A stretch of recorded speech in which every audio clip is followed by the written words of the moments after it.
പുതുതായി വൈദികരായ നവവൈദികർക്ക് ജനാഭിമുഖ കുർബാന അർപ്പിക്കാൻ അനുവാദവും ഇന്നത്തെ സമ്മേളനത്തിൽ മേജർ ആർച്ച് ബിഷപ്പും അദ്ദേഹത്തിന്റെ സെക്രട്ടറിയും നൽകിയിട്ടുണ്ട്.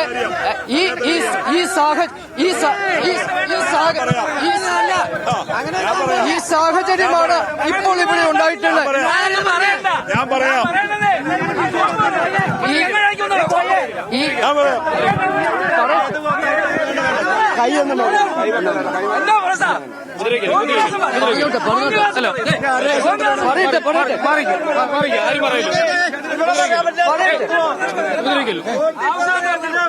ഞങ്ങളല്ല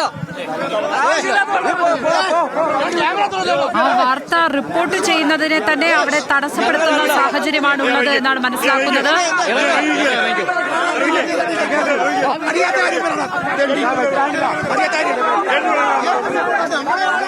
അനിൽ, സുരക്ഷിതമായ സ്ഥലത്തേക്ക് മാറി നിൽക്കുക.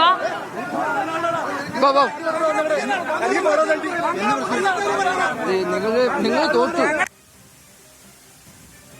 കുർബാന തർക്കവുമായി ബന്ധപ്പെട്ട വളരെ പ്രധാനപ്പെട്ട ഒരു വാർത്ത പുറത്തു കൊണ്ടുവരുന്നതിനിടെയാണ് അവിടെ നമ്മുടെ റിപ്പോർട്ടർ അനിൽ ജോർജിനെ തന്നെ കയ്യേറ്റം ചെയ്യുന്ന നിലയിലേക്ക് കാര്യങ്ങൾ എത്തിയിരിക്കുന്നത്.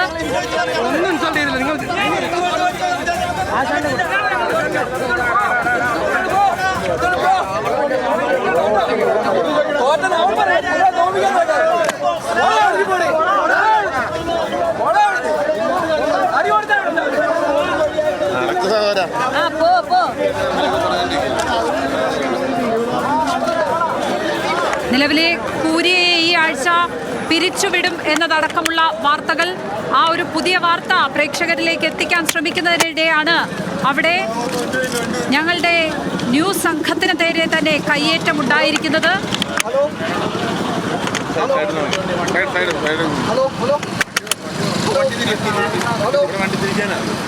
കേൾക്കാം അനിൽ, ദയവായി അവിടെ നിന്ന് സുരക്ഷിതമായ ഒരിടത്തേക്ക് എത്തിയതിനു ശേഷം മാത്രം വാർത്ത നൽകുക. ആളുകൾ പ്രകോപിതരാണ് എന്നാണ് മനസ്സിലാകുന്നത്. അവിടെ അടുത്ത് പോലീസ് സാന്നിധ്യമുണ്ടോ? എന്താണ് അവിടുത്തെ ഒരു സ്ഥിതി ഇപ്പോ? ലക്ഷ്മി തീർച്ചയായും നമ്മുടെ ഈ തൊഴിലുമായി ബന്ധപ്പെട്ട് ഇത്തരം പ്രശ്ന സങ്കീർണമായ പല സാഹചര്യങ്ങളും നമുക്ക് അഭിമുഖീകരിക്കേണ്ടി വരും. ആളുകളുടെ താല്പര്യത്തിനനുസരിച്ച് നമുക്ക് വാർത്ത നൽകാൻ കഴിയില്ല. വാർത്തയുടെ സത്യസന്ധമായ കൃത്യമായ ഭാഗത്ത് തന്നെയാണ് നമ്മൾ നിലയുറപ്പിക്കുകയും ചെയ്യുന്നത്. അതിനാൽ നമുക്ക് ഇത്തരം പ്രശ്നങ്ങളെ അഭിമുഖീകരിക്കേണ്ടി വരും. അതൊന്നും നമ്മൾ സാരമാക്കുകയും ചെയ്യുന്നില്ല. വാർത്ത തുടരാൻ നിലവിലെ സാഹചര്യത്തിൽ കൂരിയ ഉടൻ തന്നെ ഈ നിലവിലെ കൂരിയെ ഈ ആഴ്ച തന്നെ പുറത്തേക്ക് മാറ്റുന്ന സാഹചര്യമാണുള്ളത്. ഒപ്പം തന്നെ പുതിയ കൂരിയ നിലവിൽ വരും. ഈ മാസം 20-ന് സമ്പൂർണ്ണ വൈദിക സമ്മേളനം വിളിച്ചു ചേർക്കുകയും ചെയ്യും. ഇതിനോടൊപ്പം തന്നെ പുതിയ വൈദികർക്ക് ജനാഭിമുഖ കുർബാന അർപ്പിക്കാനുള്ള അവസരം കൂടി നൽകുകയാണ് ചെയ്യുന്നത്.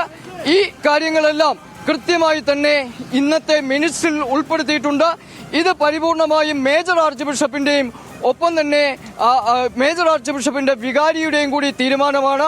മിനിറ്റ്സിൽ ഒപ്പിടാത്തവരായി ഇന്നത്തെ യോഗത്തിൽ ആരും തന്നെ ഇല്ല എന്നതാണ് നമുക്ക് ലഭിക്കുന്ന വിവരം. അതിനാൽ തന്നെ ഈ മാസം 20-ഓടുകൂടി റിപ്പോർട്ട് ചെയ്യുന്ന സമയത്ത് നമ്മളെ ആക്രമിക്കാൻ വന്നത് ആരാണ്? ഏത് വിഭാഗമാണ്? എന്താണ് അവരുടെ പ്രശ്നം? സിനഡ് അനുകൂലികളായ ആളുകളാണ് അവിടെ ഉണ്ടായിരുന്നത്.